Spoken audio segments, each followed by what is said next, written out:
Magandang umaga po mga farmers. Nandito po ako ngayon sa aming bahay. Ito po ang aming backyard urban gardening. Sa mga plastic bottle at mga sako ng simento na pinagtaniman. Ngayon po ay isa-isay natin yung mga tanim namin dito sa paligid ng aming bahay. Ito po yung tanim naming mga sili na panigang. Yan po siya, mabunga na po. At ito naman po yung mga tanim namin na kadlom na pinaparami upang gawin po siya ng essential oil. Ito po yung mga kadlom na ginagawa po itong shampoo o iba pang mga pwedeng gamitan nito. Ito ay palalaguin namin doon sa aming farm.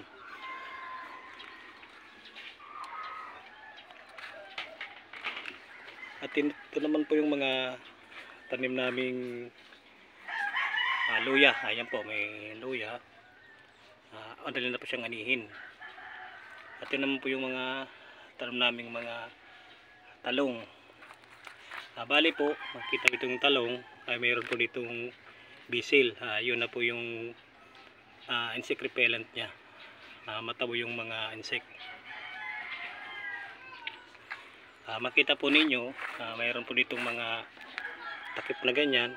Ginagawa namin po yan ay tinatakip upang may maduma na manok, pusa ay hindi po siya magagalaw. Ngayon po pag umaga ay inaalis namin para masikatan siya ng araw. Yan po.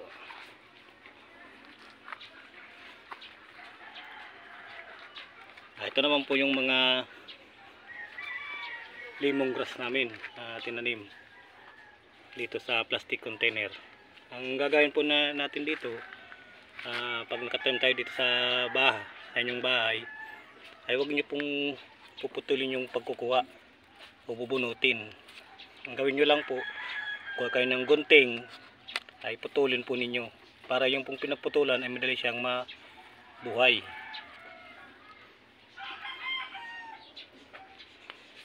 Ito naman po yung mga ito naman po yung aloe vera na pinaparami namin na din sa farm. At ito po yung mga pichay na nakatanim sa plastic ng soft drinks at yung kangkong. At ito naman po yung citronella na demo namin dito sa plastic container.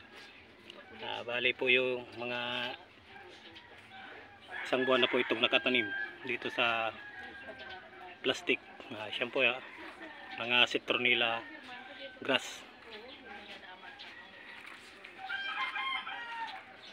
Ito naman po mga nakatanim namin sa sako, mga pichay, at may halo po siyang bagisili. Ayan po, bagisili. Dahil yung pong bagisili ay mataas naman sa pitsay, pwede po siyang combination sa pitsay. Ayan po. Ito na po yung mga mustasa.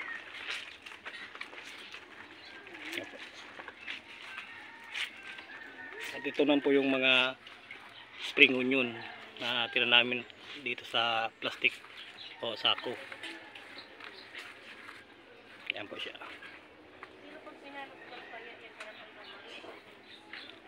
At ito naman po yung basil na tanim namin panglagay sa luto. At ito naman yung tanim namin na lagikway na ilalagay po sa sinuwang isda. At ito po yung nasa plastic container namin na talong. Ito na po siya. Namunga. At ito naman po yung nasa sako. Nakatanim. Mayroon na po siyang mga bunga. na pwedeng pag umaga o may lang taglutuin kukuha. Ito na mo yung luya na mayroon na po siyang mga laman pwedeng gamitin. After po yan ng 4 months mayroon na po siyang pwedeng makuhang luya. At ito mo yung mga reuse na kopya sa mga construction motor. Ginawa namin itong pagtaniman dahil maganda pa siyang pagtaniman. Ito na po yung mga tanim na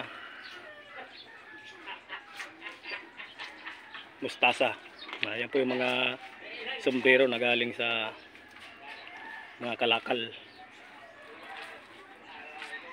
Pinagtaniman namin.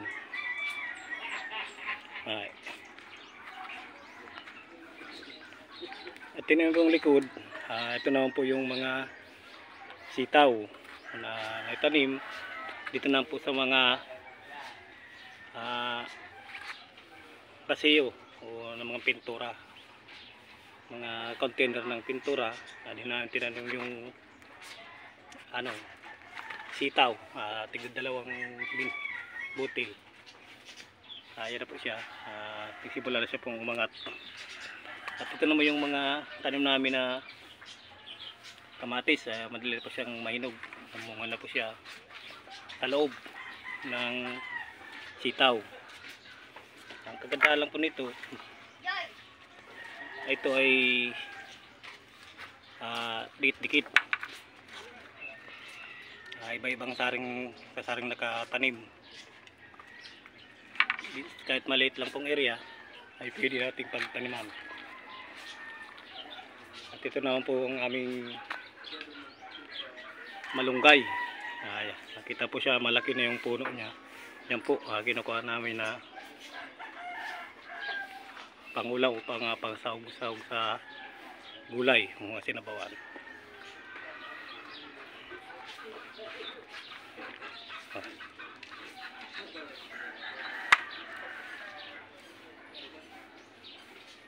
Ayan po, ito naman yung pinaglaro ng mga bata na luyan. Ito po yung kalsada. Ito yung gripo.